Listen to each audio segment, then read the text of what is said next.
não me considero um pregador e eu acho que por isso eu tenho muitos obstáculos.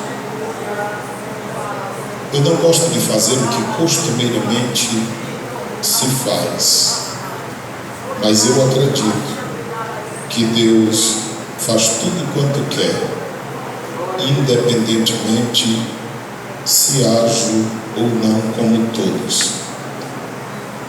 Eu digo assim porque nós estamos ministrando a palavra do Senhor e às vezes alguém pode se privar de adorar a Deus, de glorificá-lo, mas a igreja tem aprendido, ouvido a palavra de Deus. Isto não é incômodo, desde quando seja com decência e ordem. Enquanto nós ministramos a palavra, Deus cura, Deus convence, Ele batiza no Espírito Santo, Ele renova. Temos muita certeza disto. E nós temos dificuldade de no final chamar o povo à frente, aquele negócio todo. Mas nós sabemos que Deus faz. E Deus tem feito muito. Eu digo isso porque eu tenho ouvido mais testemunhos de pessoas que são abençoadas assim, do que quando nós as convidamos para virem à frente, impomos as nossas mãos. Eu já ouvi de muitas pessoas que estavam quase no céu, e quando receberam uma imposição de mãos, às vezes um grito no ouvido, eles saíram do céu e voltaram para a terra. E como eu ouço mais desse tipo do que ao contrário, eu prefiro ficar como estamos. Às vezes que eu já chamei aos irmãos e chamo, o faço por uma orientação divina. Caso contrário, não faço apenas por fazer.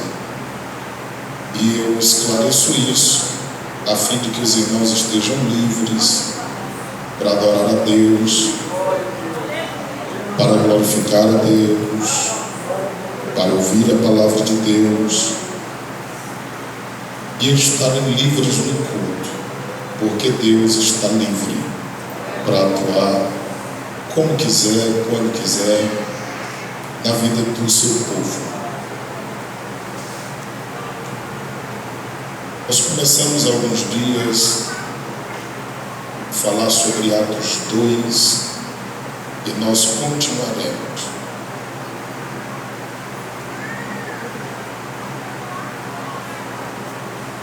Atos capítulo de número 2, versículos 1 a 4. Cumprindo-se o dia de Pentecostes, estavam todos reunidos no mesmo lugar. E de repente veio do céu um som, como de um vento, veemente, impetuoso, e encheu toda a casa em que estavam assentados. E foram vistas por eles línguas repartidas como que de fogo, as quais pousaram sobre cada um deles, e todos foram cheios do Espírito Santo e começaram a falar em outras línguas, conforme o Espírito Santo lhes concedia que falassem. Vamos todos recitar apenas o versículo de número 4, 1, 2, 3 já. E todos foram cheios do Espírito Santo e começaram a falar em outras línguas, conforme o Espírito Santo lhes concedia que falassem.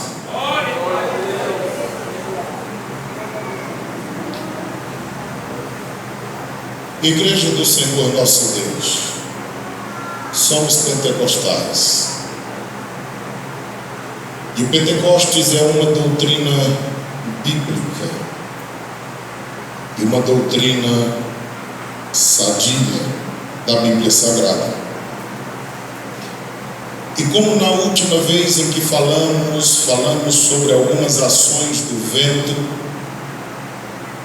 como símbolo do Espírito Santo na vida do seu povo, na vida da igreja, nós começamos nesta ministração a dizer-lhes da necessidade que nós temos de ter cuidado com os ventos.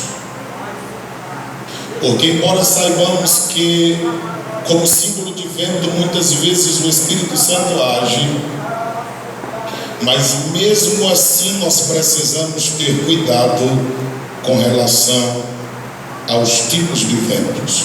Nós não falaremos sobre muitos, nós só queremos ler 2 textos para que os irmãos saibam que todos nós precisamos ter cuidado também com o vento.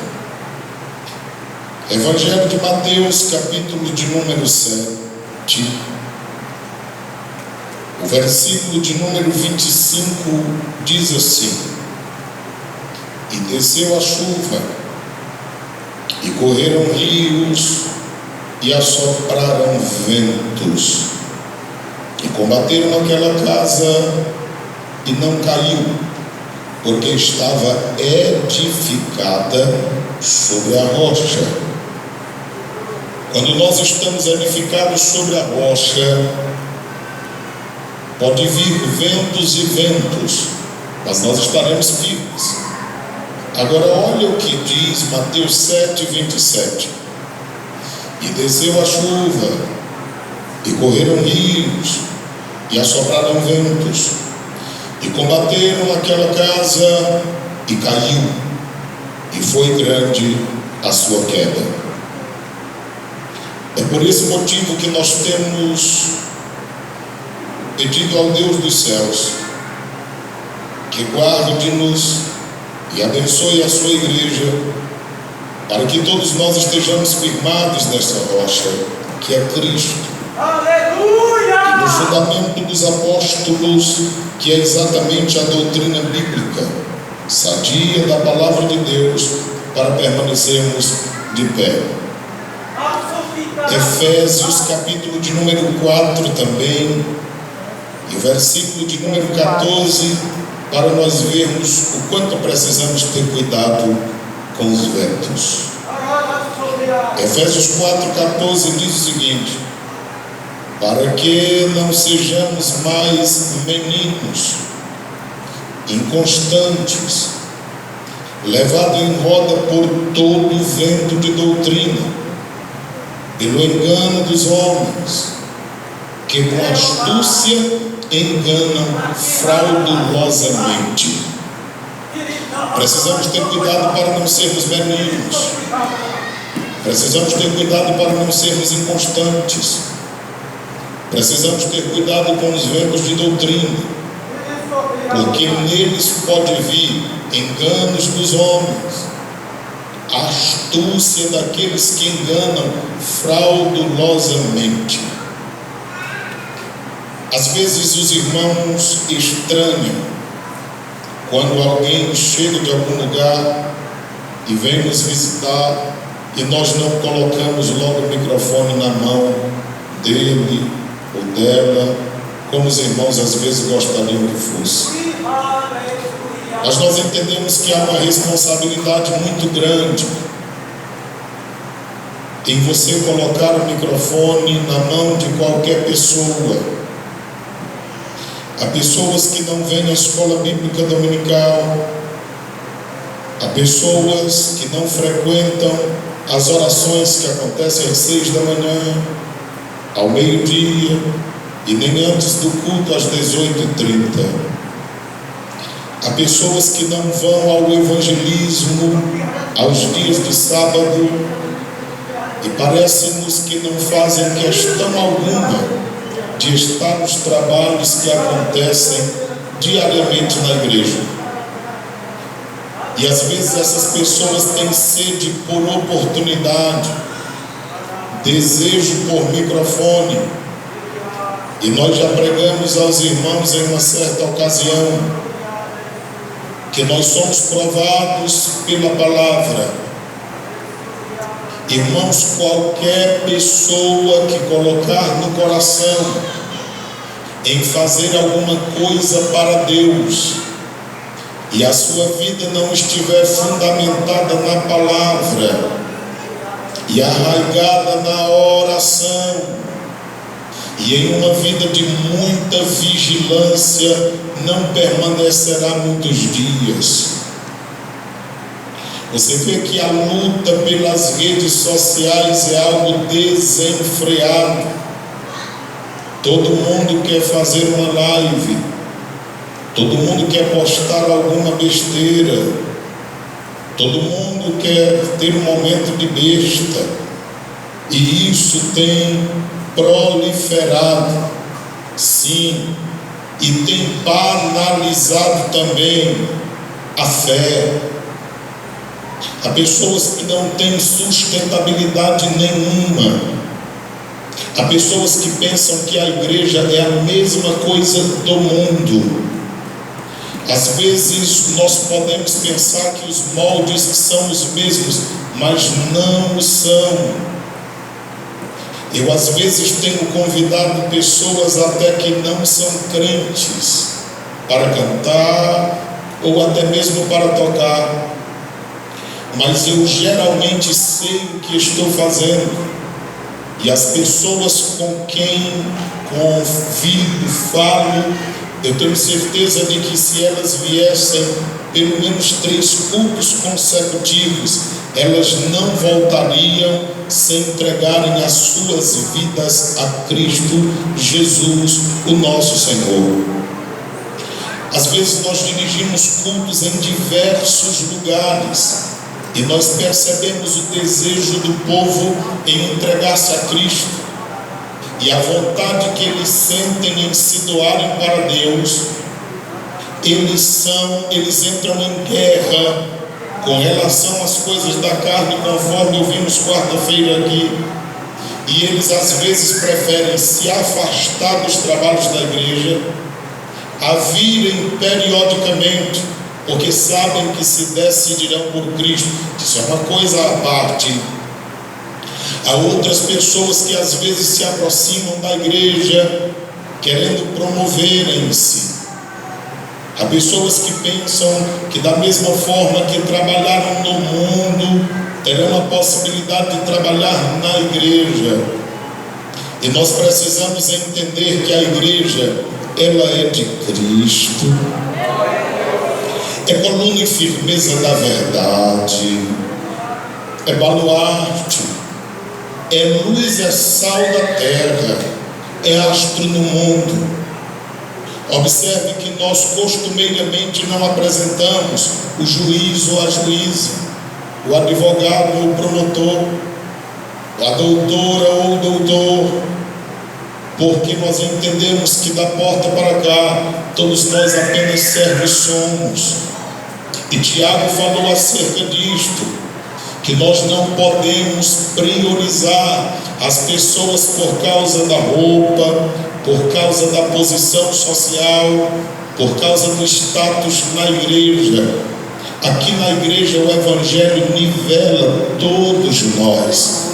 Aqui todos nós somos servos e servas de Cristo, de tal forma que às vezes o professor, ele é professor secularmente falando, mas quando chega aqui para falar da palavra de Deus, dizem o que há, o que acontece, porque dou aula há 10, 20 anos, mas ao chegar aqui as coisas são diferentes, é porque é diferente mesmo. O político sobe nos palanques e mente aberta e o faz com muita tranquilidade, mas ao chegar aqui, às vezes eles se perdem sem saber nem mesmo como saudar ao povo, porque há uma responsabilidade maior, há um compromisso sério, porque nós estamos diante da igreja de Deus e estamos diante do Deus da igreja.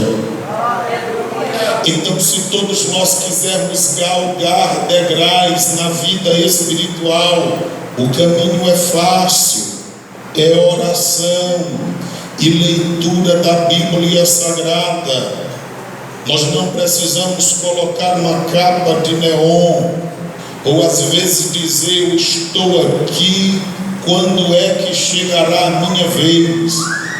Porque se você ler a Bíblia Sagrada, você verá que Davi estava lá no campo cuidando das ovelhas, mas Deus fala com o profeta mandando ir na casa do pai de Davi, e o profeta chega empolgado pensando que ele escolheria o rei de Israel como das outras vezes, alguém bonito, forte e alto, que representasse bem a maior e mais importante nação do mundo. Não é maior em número e nem em extensão, mas importância para Deus o é. E a Bíblia Sagrada diz que Deus reprovou e disse que ele mandasse buscar a Davi. O profeta perguntou se não havia mais filhos, e o rei Saul disse: existiam alguns. Ele mandou chamar todos eles, mas Deus não autorizou a ungir nenhum deles. O profeta pergunta se havia algum mancebo ou se todos haviam passado, e o pai parece-nos que havia esquecido.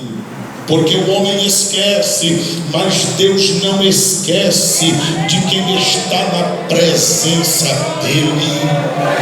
A Bíblia Sagrada diz que o pai disse: ainda falta um, mas ele é o menor. Parece-nos que já queria colocar defeito, mas o profeta disse: ninguém senta-se à mesa enquanto ele não chegar.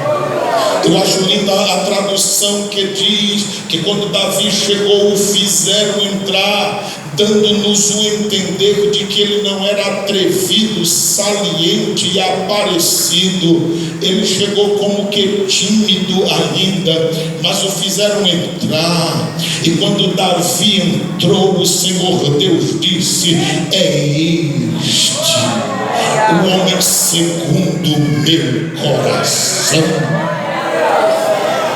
Aleluia. Na obra de Deus, quem conhece os seus servos e seus instrumentos é Deus. Quem sabe onde eles estão é Deus. E quem os manifesta também é Deus. João Batista estava nos desertos da vida, porque ele sabia que Deus havia determinado o tempo em que haveria de lembrar-se dele para o manifestá-lo a Israel. E por lá ele ficou até que chegou o dia, Lucas 1:80, de manifestá-lo a Israel. E o nome do Senhor foi glorificado na vida daquele homem que era estranho para a época.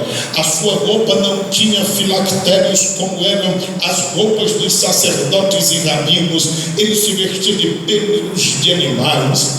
A sua alimentação era esquisita, mas por incrível que pareça, era a alimentação também do Messias, porque quem segue a Cristo o copia em todos os seus passos, até na alimentação.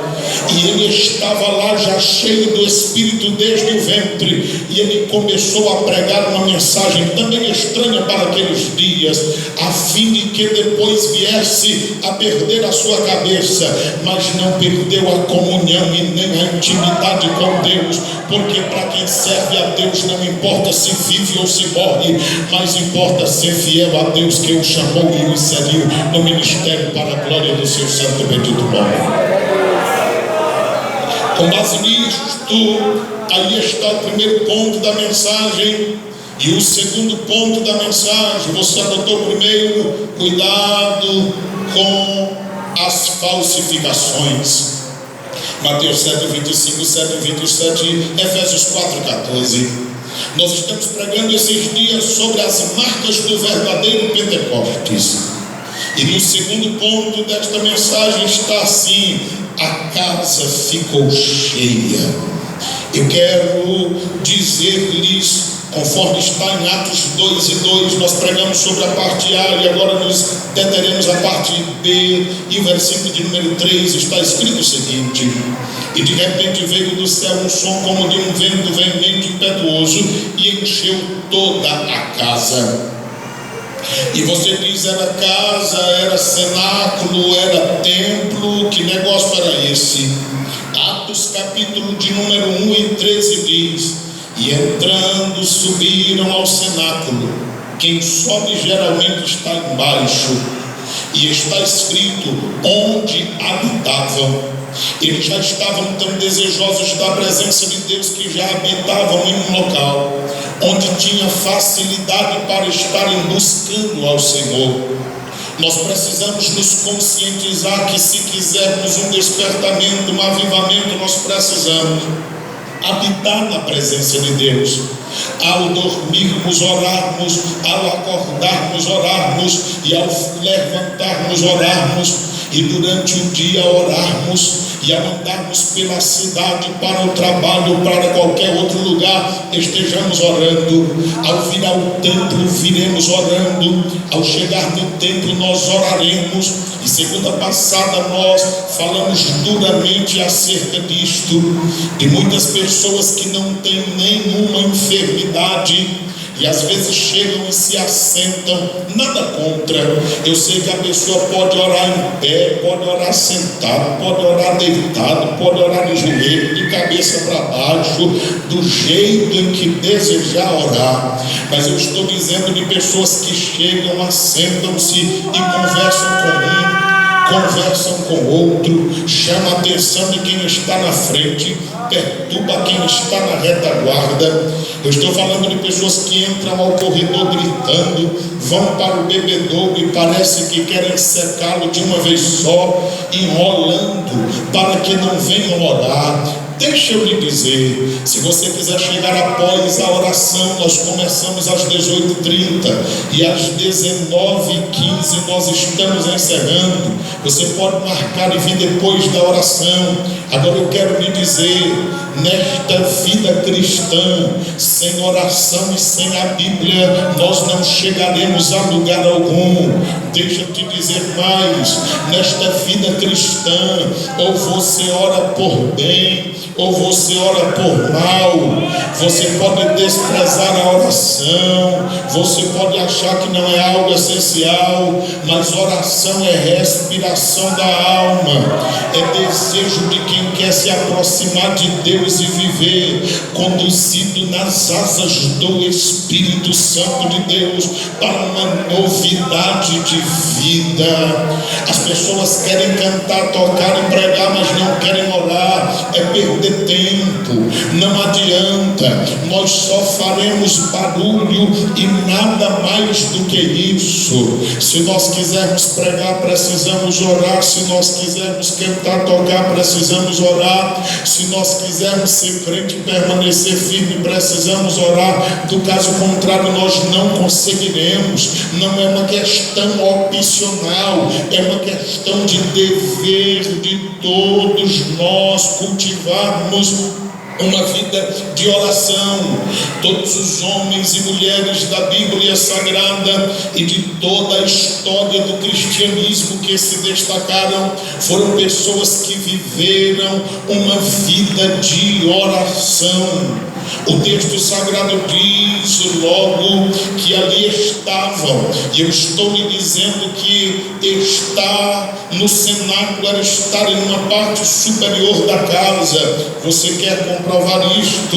Atos capítulo 9, versículo de número 37 e 39. Diz-nos a Bíblia Sagrada, Atos 9, 37 e 39. E aconteceu naqueles dias que, enfermando ela, morreu, e tendo-a lavado, a depositaram num quarto alto. Versículo 39. E levantando-se Pedro, foi com eles. Quando chegou, o levaram ao quarto alto, e todas as viúvas rodearam, e chorando e mostrando as túnicas e vestes que Dorcas fizera quando estava com elas. Aqui está mostrando a posição em que estava o quarto, no espaço em cima, onde geralmente eles se reuniam. Que mais? Atos capítulo 10, o versículo de número 9. E no dia seguinte, indo eles seu caminho, e estando já perto da cidade, subiu Pedro ao terraço para orar, quase a hora sexta. Observe que oração não é fácil, pois é uma vida de subida e tem que empregar força. E a Bíblia diz que Pedro foi ao terraço para orar, sendo quase a hora do almoço. Você sabe que o judeu conta como a primeira hora do dia 6 da manhã, a terceira hora que a Bíblia fala 9 da manhã, a sexta hora é meio-dia. Oração é algo que às vezes nós precisamos tirar de lado aquilo que parece ser mais importante para nós e colocar oração ainda acima daquilo que aparentemente é mais importante.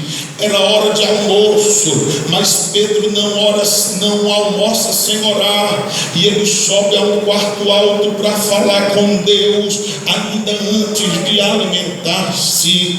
Eu sei que às vezes pode parecer um horário esquisito, nós poderemos não estar tão apetitosos para orarmos neste lugar e este horário, mas diz Provérbios 8 e 17: eu amo os que me amam, e os que de madrugada me buscam me acharão. É verdade que o texto fala de sabedoria, mas onde foi que você encontrou uma sabedoria maior do que o próprio Cristo? Uma vez que está escrito em Colossenses capítulo de número 2, versículo de número 2 e 3, que em Cristo estão escondidos todos os tesouros da sabedoria. Ele mesmo é a própria sabedoria. Não foi à toa que disse Tiago no capítulo 1 e o versículo 5: quem tem falta de sabedoria, peça a Deus, porque Ele a dá e não lança em rosto. Às vezes alguém pensa que quem secularmente trabalha falando tem uma possibilidade maior de também na igreja destacar-se falando. É engano. Na igreja quem mais destaca-se é quem mais ora e quem busca a face de Deus. Está escrito, Atos dos Apóstolos 4:13, que estava Pedro, estavam João, e todos estavam abismados com eles, porque eram homens indoutos, eram pescadores apenas. Mas um detalhe diz o versículo: eles haviam estado com Jesus. Antes de nós nos levantarmos diante da igreja, nós precisamos nos prostrar diante do dono da igreja. Antes de nós ensinarmos a igreja, nós precisamos nos aconselhar com o dono da igreja.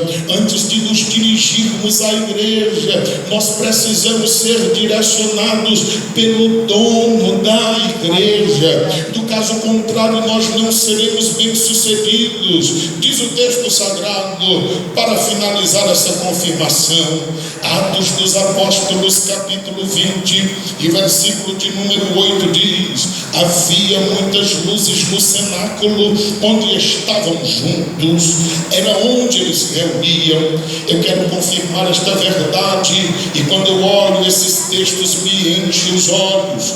1 aos Coríntios capítulo 16 e versículo de número 19. Olha que coisa linda é esse texto da Bíblia Sagrada. Está escrito: as igrejas da Ásia vos saúdam-vos afetuosamente no Senhor, a Áquila e a Prisca, com a igreja que está em sua casa. Que coisa linda é saber que a nossa casa pode ser uma subcongregação do templo sede.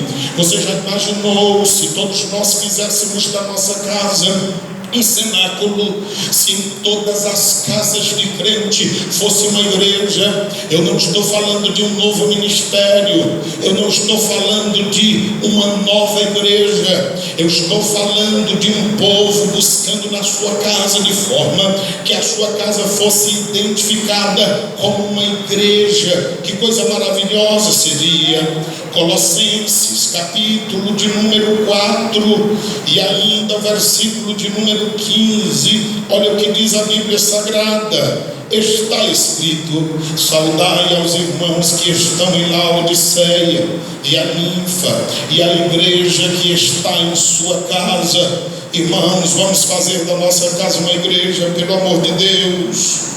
Irmãos, vamos fazer da nossa casa uma igreja, pelo amor de Deus. Ou nós fazemos da nossa casa uma igreja, ou ela se tornará um ringue de Satanás. Ou nós ocupamos todo o nosso tempo, toda a nossa vida com o nosso mestre, ou nós ocuparemos a nossa vida com outras coisas que não nos darão edificação. Filemão está antes de Hebreus, e Filemão, versículo de número 2, está escrito: a nossa irmã Áfia e a Arquipo, nosso companheiro, e a igreja que está em tua casa. Aleluia. Eu estou orando a Deus para que cada lar de cada crente seja uma casa do Senhor. Eu estou orando para que o nosso quarto seja um local onde a presença de Deus esteja lá. Porque ou nós transformamos o nosso quarto em um altar de adoração ao Rei dos Reis e ao Senhor dos Senhores, ou a nossa família se desfará. Às vezes as pessoas não têm se dedicado e não têm dado importância a vir ao templo, a ouvir a palavra do Senhor nosso Deus, e quantos têm desperdiçado esta oportunidade. Mas o adversário, ele vive rugindo em nosso derredor como leão, buscando quem possa tragar. Nós sabemos que todos nós temos muitas ocupações e dificuldades, mas servir a Deus nunca está escrito na Bíblia que seria algo fácil. É algo complexo, é algo que exige aplicação, disciplina. Mas quando nós nos dedicamos, dá certo, porque Deus é o mais interessado em que dê certo. Eu estou lhe dizendo que o propósito de Deus para encher naquele dia a igreja do Espírito Santo era para que as casas fossem alcançadas e as famílias fossem cheias do Espírito Santo do Senhor. Você quer comprovar isto? Está em Atos dos Apóstolos, capítulo de número 2 e o versículo de número 17. Olha o que está escrito: e nos últimos dias acontecerá, diz Deus, que do meu Espírito derramarei sobre toda a carne. Olha só, a promessa seria para todas as pessoas que quiserem, todas as pessoas que buscarem, todas as pessoas que desejarem, todas as pessoas sedentas. Está dizendo, é para toda a carne. Há uma promessa bendita, olha só: e será para os vossos filhos. Pode ser para o filho macho, o Espírito de Deus, e também para as vossas filhas. Pode ser para a filha fêmea também, o Espírito de Deus. Você sabe por que a prostituição tem adentrado aos nossos arraiais e muitas vidas e famílias têm sido destruídas por ela? É porque se nós não enchemos a nossa vida do Espírito de Deus, certamente a nossa vida será cheia de outras coisas. E a Bíblia Sagrada está dizendo que os filhos e filhas seriam cheios e eles profetizariam. E tem mais, também teriam os jovens, porque filhos e filhos aqui está na classificação de crianças. Deus não deixa ninguém de fora. O desejoso que estamos de ver um coral de crianças falando em línguas estranhas nesses dias na igreja, ou como nós estamos desejosos de ver crianças saltando na presença de Deus, genuinamente levado à adoração pelo Espírito de Deus, porque nós cremos nisto e isto é bíblico. A palavra diz que também os jovens, agora já adolescentes e jovens, estão inclusos aqui. E a Bíblia diz que teriam visões. Você já imaginou os jovens deixando o WhatsApp, estragando e tanta coisa que tem estragado a vida deles, e começando a ter visões do céu, visões na palavra de Deus, visões com a obra missionária? Você já pensou num negócio desse? Você já pensou nos jovens da igreja querendo fazer a obra sem interessar aonde? Porque se marca um evangelismo na cidade e um punhado de pessoas que se conta em uma mão estão, mas quando diz vamos ao interior, aí as pessoas se aglomeram e todos querem saber se tem um carro, se tem um transporte. O que é isso?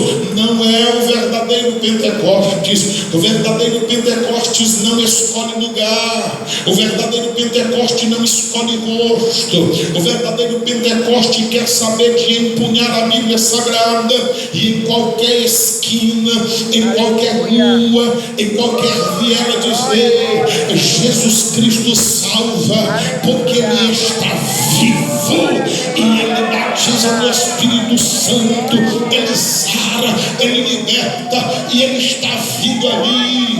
Esta mensagem ela pode ser pregada em qualquer lugar, a qualquer pessoa, e é a única mensagem que pode mudar o mundo, é a única mensagem que pode mudar vidas. Você não precisa saber falar bonito, você não precisa ter uma boa oratória, você não precisa ter um discurso muito longo, você só precisa ter a graça de Deus na vida, e ela se recebe de joelhos na presença do Mestre, e aonde você abrir os seus lábios, Deus falará através de você, e as vidas reconhecerão o poder de Cristo na vida daqueles que verdadeiramente servirem a Deus. Aleluia. A Bíblia diz que o Espírito desceria também sobre os velhos, porque ainda que o velho não tenha muita coisa para fazer, mas ele pode sonhar. Ele pode sonhar com uma igreja cheia, e ele pode orar para que a igreja seja cheia.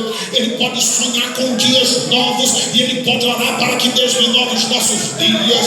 Escute uma coisa: Débora provavelmente ela tinha quase 90 anos, mas Baraque disse: eu não consigo ir à guerra se não tiver a aprovação. O que é que uma velha de 90 anos vai fazer em guerra? Débora não foi lutar com armas, Débora não foi lutar com soldado, ela foi orar a Deus. E a oração de quem tem 90 anos vivendo na presença de Deus é para ter intimidade, é para ter aproximação de Deus. O velho Daniel já estava com aproximadamente 80 anos, mas estava tendo visão do céu para os dias em que nós estamos vivendo. Ele não foi lançado na cova dos leões quando era um menino. Quando era um menino, ele decidiu não se contaminar. Quando ele foi para a cova dos leões, ele já tinha na casa de seus 70 a 80 anos, mas era um velho crente, porque decidiu quando jovem. Esse negócio que o jovem não pode ser crente, que o jovem é tentado, o velho também é tentado do mesmo jeito, e a velha também do mesmo jeito. O que eu já ouvi de velho e de velha na igreja, nessa caminhada da vida cristã, não está escrito. Todo mundo é tentado, todo mundo passa por prova. Agora o negócio é o seguinte: ou a gente está com Deus ou está sem Deus, ou nós nos aproximamos dele ou nós distanciamos dele. dele. Eu estou lhe dizendo que em todas as faixas etárias da vida nós podemos ser íntimos de Deus e viver na companhia dele e ele na companhia nossa, e realizarmos o trabalho que ele tem para fazer na nossa vida. A Bíblia Sagrada diz em Atos 2 e versículo 18: e também do mesmo Espírito derramarei sobre meus servos e minhas servas. Observe que o Espírito de Deus, ele não faz acepção de pessoas, ele não escolhe classes. Ele estaria na casa das famílias, mas na casa das famílias tinha empregados também. O Senhor está dizendo: eu também desço sobre os empregados. Não importa se você mora numa favela, não importa se a sua rua não é asfaltada e nem tem calçamento. O que importa é que na tua casa mora um servo de Deus, uma serva de Deus, e Deus conhece o seu endereço.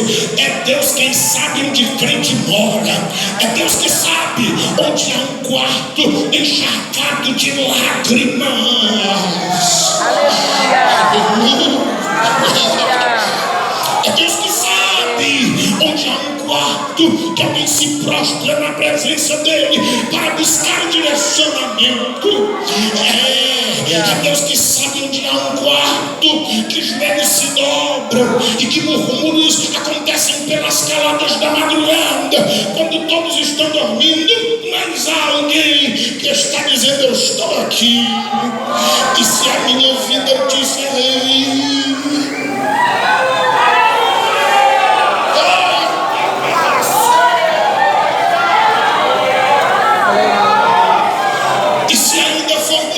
úteis a ti, nós estamos aqui.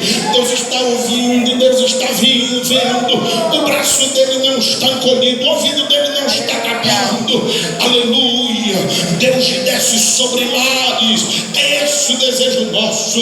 Por que os lares? Porque a primeira instituição foi exatamente na família. Nós não vamos mais ler os textos, mas você sabe que está em Gênesis 1 e 27. Ele fez macho e ele fez fêmea, macho e fêmea os criou. Sim, macho e fêmea ele os colocou. Foi macho e também a fêmea lá estava no princípio, porque é a primeira instituição divina. A Bíblia Sagrada mostra que foi exatamente através da família que Deus iniciou o ciclo da história da humanidade.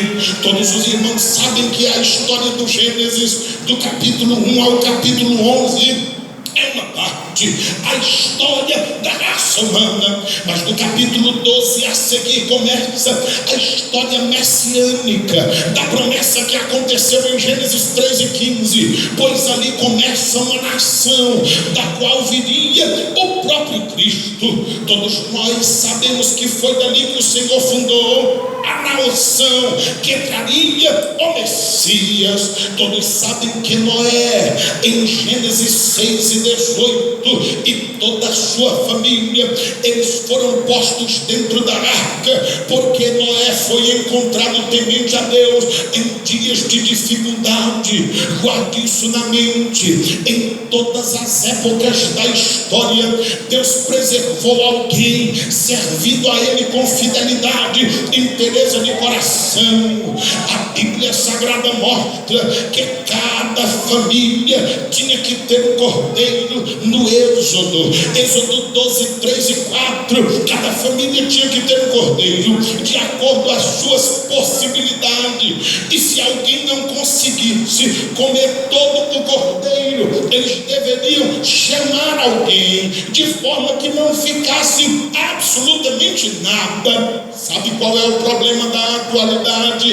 É porque as pessoas querem o cordeiro de Deus que tira o pecado do mundo, mas as pessoas só querem as mãos do cordeiro, porque as mãos abençoam, porque as mãos curam, e não querem mais nada. Mas a Bíblia diz que tinha que comer o carneiro completo e até a fressura dele, tinha que comer a cabeça, os miolos, tinha que comer as entranhas, tinha que comer toda a carne do cordeiro, não poderia ficar nada de fora. Você sabe por quê? A geração de hoje é problemática, porque elas só querem os cordeiros para abençoar os seus passos. Então só precisam dos pés do cordeiro, só querem as mãos do cordeiro para abençoar a sua vida e dar cura, mas não querem ser transformados interiormente. Eles deixam a fressura de fora, as entranhas eles jogam fora. Eles não querem comer a cabeça do cordeiro,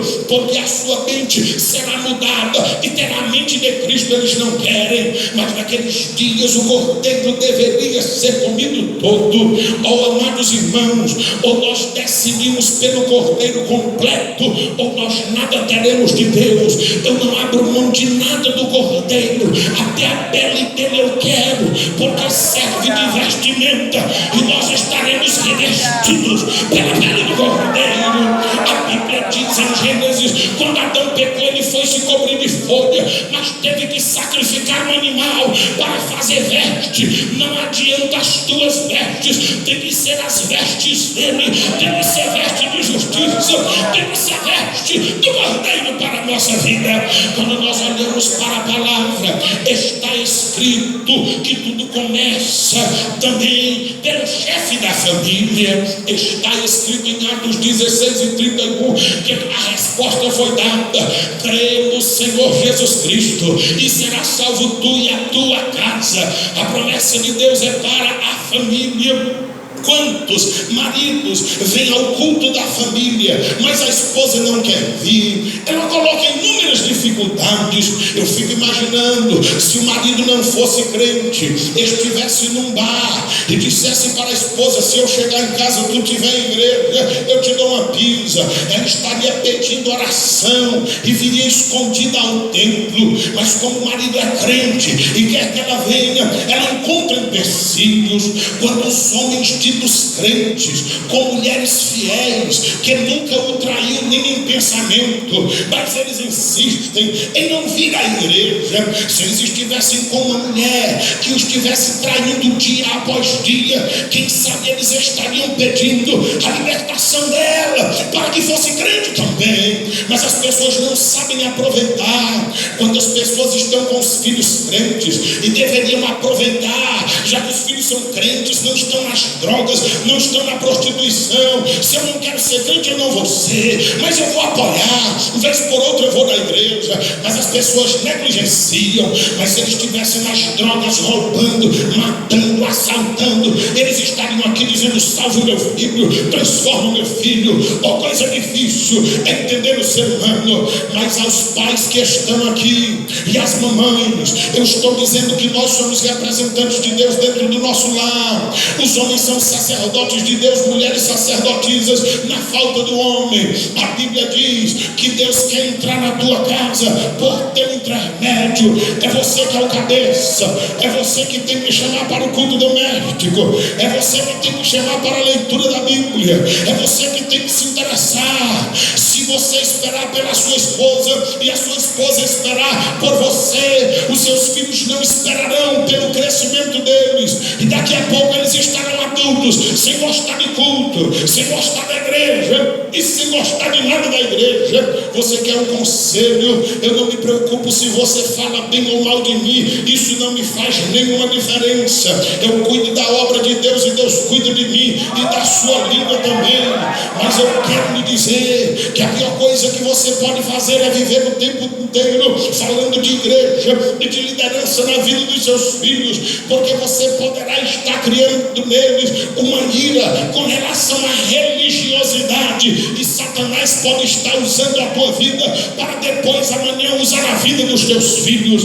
Eu quero chamar todos a um concerto nesta noite, para que nós saiamos daqui decididos dizendo: a minha casa será casa de oração, a minha casa será lugar de buscar a Deus, a minha casa será lugar de busca, será lugar onde nós vamos nos prostrar e vamos buscar a presença do Mestre, e o Senhor atuará no nosso lar. A Bíblia Sagrada está nos dizendo, quando nós falamos de algo especial, como que está escrito, que encheu toda a casa onde estavam assentados, diz-nos a Bíblia Sagrada, no terceiro ponto, o que tem?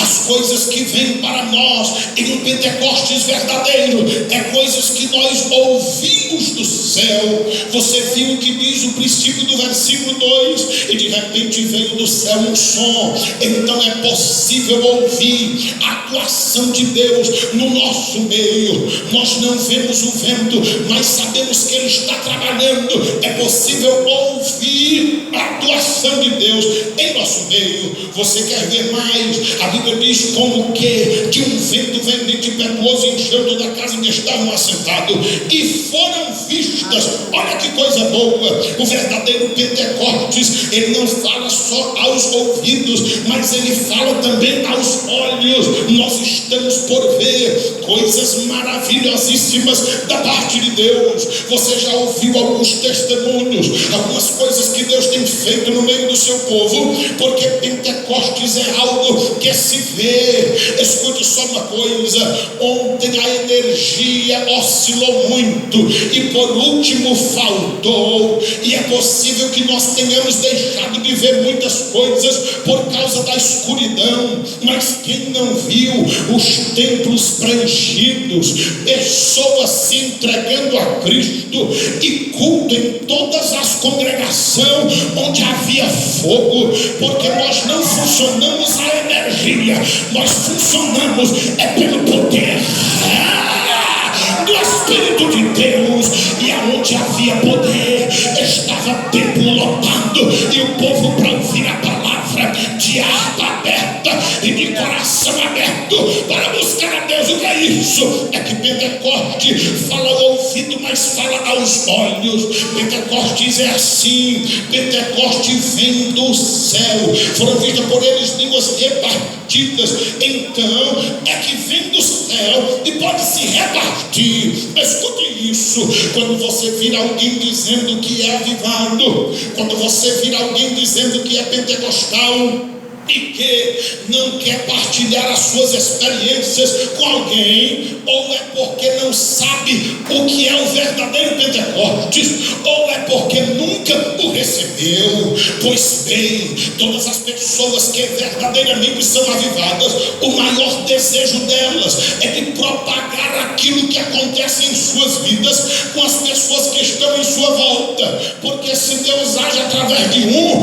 Ele age mais através de dois, e mais através de três. Afinal de contas, naqueles dias estavam quase 120 pessoas, e o Espírito desceu sobre todos eles. Se o Espírito fosse para uma pessoa só, teria ficado somente naquela pessoa. Você sabe tocar, quem quiser tocar, ensine. Você sabe pregar, quem quiser pregar, ensine. Você sabe alguma coisa da Bíblia, por onde você passar, espalhe, porque essa questão espiritual é assim: quanto mais você doa, mais Deus tem para doar para você, e tudo que você está doando é infinitamente menor do que o que está descendo para a sua vida, para continuar a doar mais. Se você tem dinheiro, abençoe com o teu dinheiro, porque Deus vai te dar mais. Se você tem poder de Deus na tua vida, partilhe, porque Deus te dará mais. Se você tem sabedoria do céu, partilhe, porque você será mais sábio. Se você é alguém em que Deus está usando, diga para todos como é que é usado, porque Deus vai te usar mais. Deus está nos ensinando que o verdadeiro Pentecostes é coisa para se partilhar, é coisa para se dividir, é coisa para se colocar, a fim de que todos possam prosseguir. Quarto ponto da mensagem: o Evangelho do Pentecostes. Escute isso: o Evangelho do Pentecostes é assim, partilhar, ele é falado.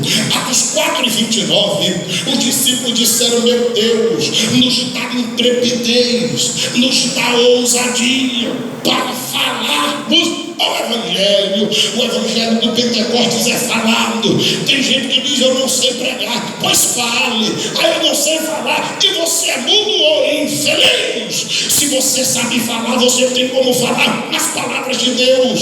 Você tem como falar aquilo que Deus coloca ao seu coração, à luz luz da Bíblia Sagrada. Então fale. Pentecostes, ele também pode ser pregado. Atos 8:5 diz que Filipe pregava, mas a pregação de Filipe era Cristo Jesus. Filipe não se preocupava com as demais igrejas, ele não se preocupava com os demais segmentos, ele não se preocupava com os irmãos desmantelados, porque falsas igrejas, falsos ensinos, irmãos desmantelados não resolvem o problema de ninguém, mas Jesus Cristo resolve o problema. Jesus Cristo salva, Jesus Cristo batiza no Espírito Santo, Jesus Cristo transforma, Jesus Cristo é uma bênção na nossa vida. Ai de nós se não fosse Cristo. Nós estamos pregando a Cristo nessa noite, porque Ele está no nosso meio e Ele é o dono da igreja, comprou, pagou o preço e nós estamos aqui, somos dele. O Evangelho, ele pode ser até cantado. Efésios 5:19, Colossenses 3:16 diz que quando eles se reuniam, alguém tinha salmo, outro tinha doutrina, mas outros cantavam hinos espirituais. O Evangelho pode ser cantado e dá tudo certo, porque quem salva não é a música, quem salva não é a fala, quem salva não é a pregação, mas é o Cristo inserido nelas. Logo, se você canta e canta acerca de Cristo, Ele vai salvar. O Evangelho pode ser comunicado. Você pode estar em uma conversa informal e a Bíblia diz que aqueles que foram dispersos em Jerusalém, por onde eles passavam, eles comunicavam o Evangelho.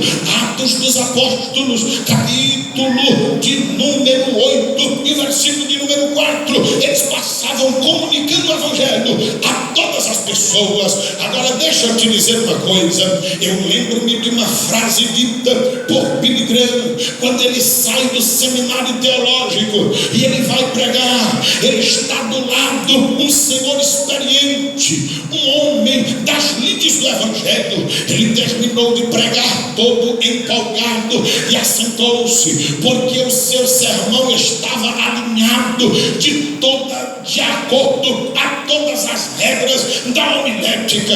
E ao assentar-se, como que um pouco inchado, o ancião chegou e cochichou no ouvido dele, dizendo o seguinte: ô pregador, ou tu põe fogo neste sermão, ou tu põe esse sermão dentro do fogo. Escute, as técnicas são boas, mas elas não salvam. O que salva é o fogo. O Evangelho que lhes anuncio nesta noite é o Evangelho de fogo. Escute bem, não é o Evangelho de flores, é o Evangelho de fogo. Eu não estou lhes pregando o Evangelho de flores, é o Evangelho de fogo.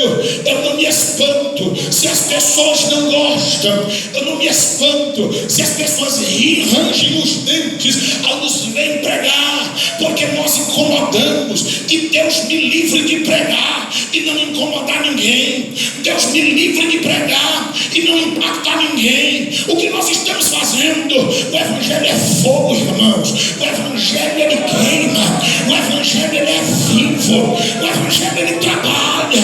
O Evangelho, ele age. E a ação poderosa do Evangelho, eu prego, mas eu prego com todas as convicções da minha alma, como se fosse a última vez. Eu posso olhar e ver olhos secos, eu posso olhar e ver bocas fechadas, mas eu vejo olhos lacrimejando, eu vejo boca também aberta, eu vejo pessoas como que segurando para não perder uma palavra sequer, e desejosas de abrir a boca e exaltar. Deixa eu lhe dizer uma coisa: todas as vezes que nós estamos pregando em nome de Jesus Cristo de Nazaré, Deus está mexendo nas estruturas dessa cidade.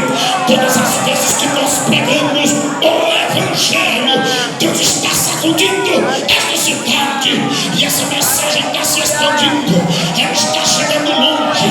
Tem gente preocupada se nós usamos ou não usamos máscara, tem gente preocupada se nós usamos ou não usamos álcool. Eu estou preocupado em usar fogo. Eu estou preocupado em usar fogo, fogo, fogo, fogo do Espírito Você está preocupado em usar o poder de Deus e graça de Deus, porque as outras coisas não salvam. Mas o Evangelho que nós pregamos, ele é poderoso.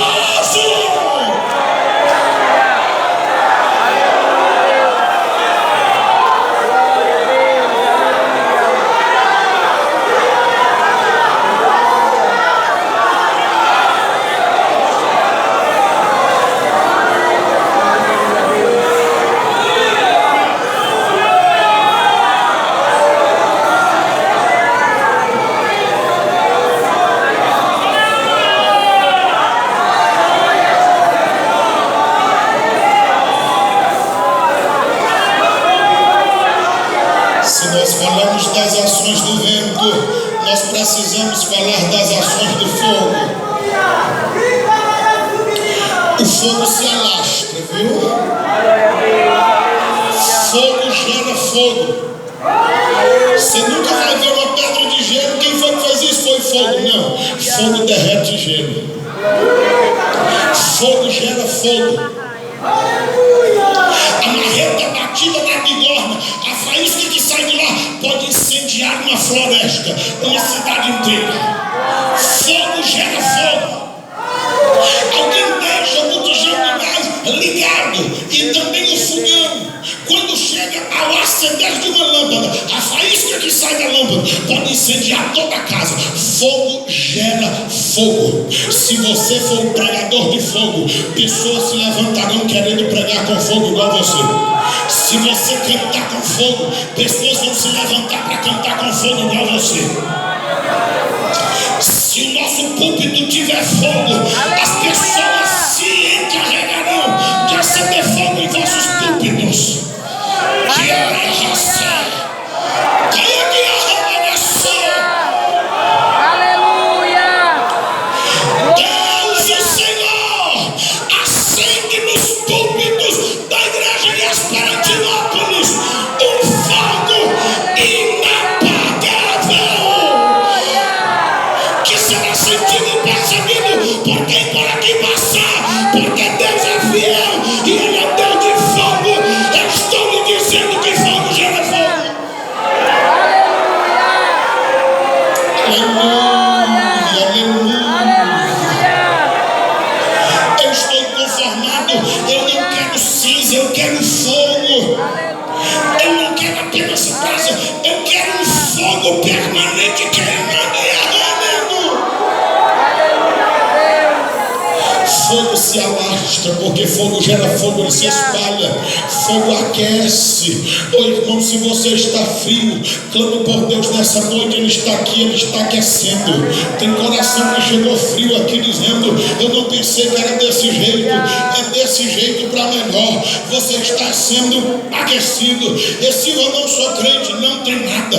Tudo que tem fogo pode glorificar a Deus, pode levantar a mão, abrir a boca, exaltar a Deus. Porque se nós nos calarmos, as pedras clamam. Se tem crente que não clama, tem descrente que adora a Deus e a glória é recebida no céu.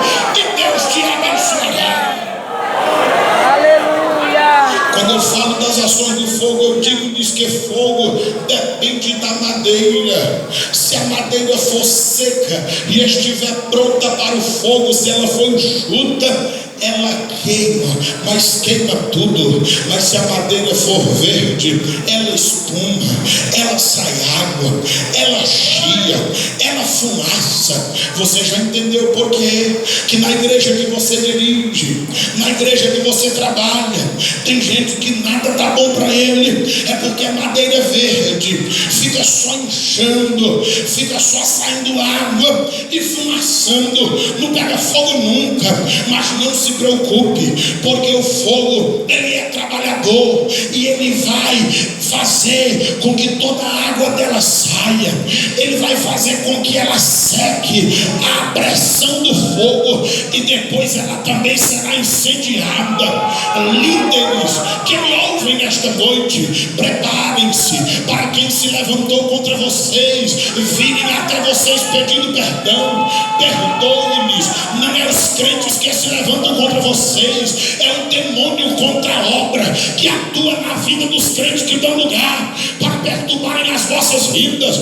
Deixa o fogo incendiar as vossas vidas. Deixa o fogo incendiar os corações. Que por esses dias vai ter gente pedindo perdão. Se não vier, eu sei do que eu estou falando. Quando Deus está agindo, ou a pessoa abre a boca, ou abre a cova. Eu estou falando de um Deus que está trabalhando. Eu estou falando de um Deus poderoso.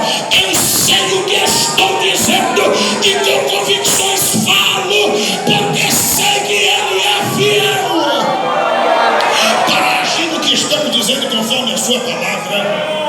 O fogo, irmãos, ele amolece até o ferro duro, mas ele queima também o tecido macio.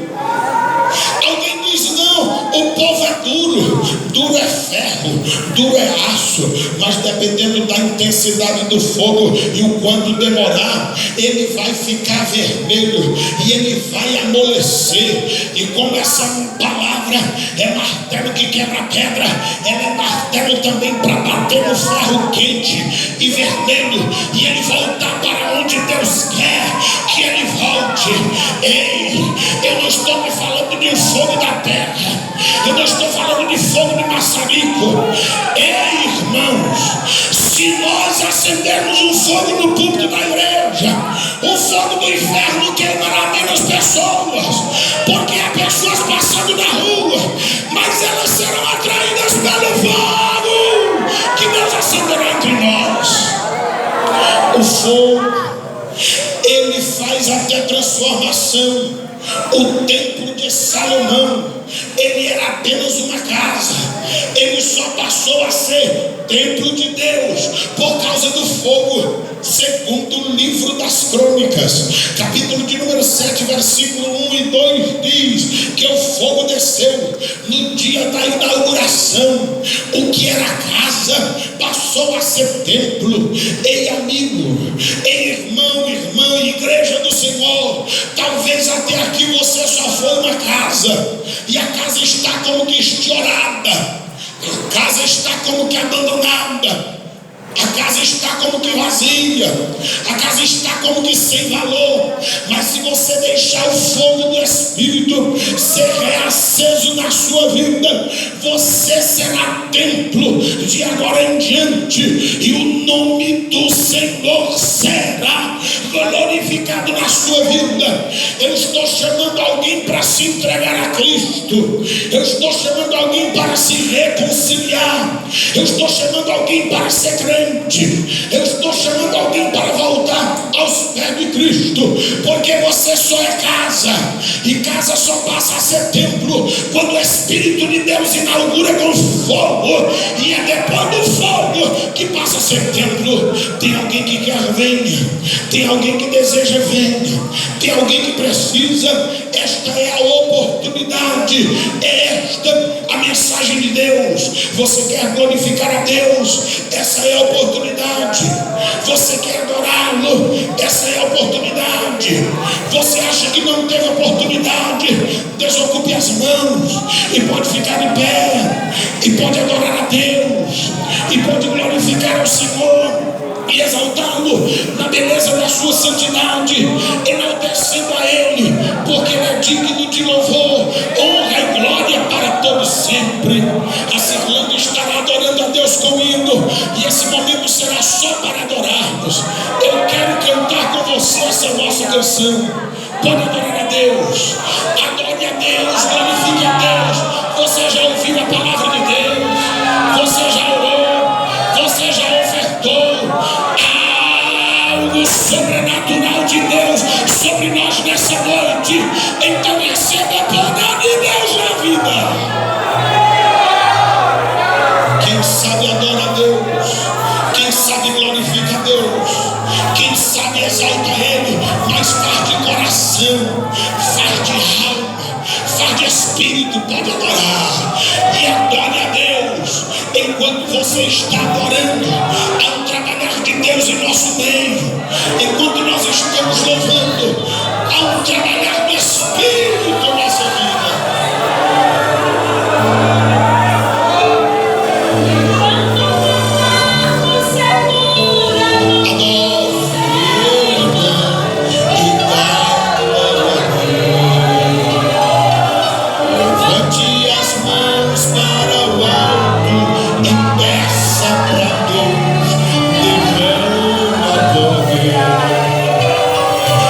coisas maravilhosas vão acontecer. Há coisas maravilhosas acontecendo.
Conforme a tua palavra pregamos outra vez nesta noite, e a ti sou grato pelas ações poderosas do teu Espírito no nosso meio nesta noite.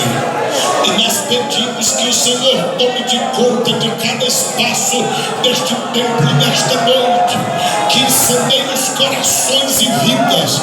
Quem estava desativado, reativa pelo fogo do verdadeiro Pentecostes nesta noite. Quem estava desanimado, seja reanimado pelo fogo verdadeiro Pentecostes nesta noite. Quem estava enfermo, seja sarado pelo fogo do Pentecostes verdadeiro nesta noite. Quem estava frio, seja aquecido pelo fogo do Pentecostes nesta noite.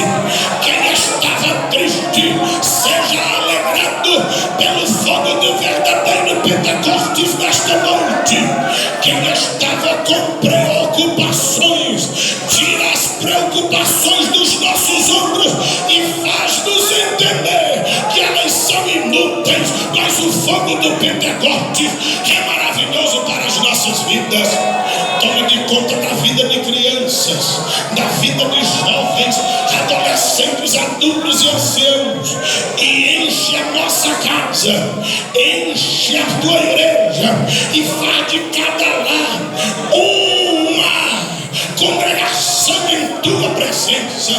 Que o nosso quarto seja transformado em quarto de oração, que lá hajam lágrimas, gemidos e súplicas por um verdadeiro despertamento, e que a tua presença continue em nós, sobre nós e atuando em nós, para o louvor do teu santo e bendito nome.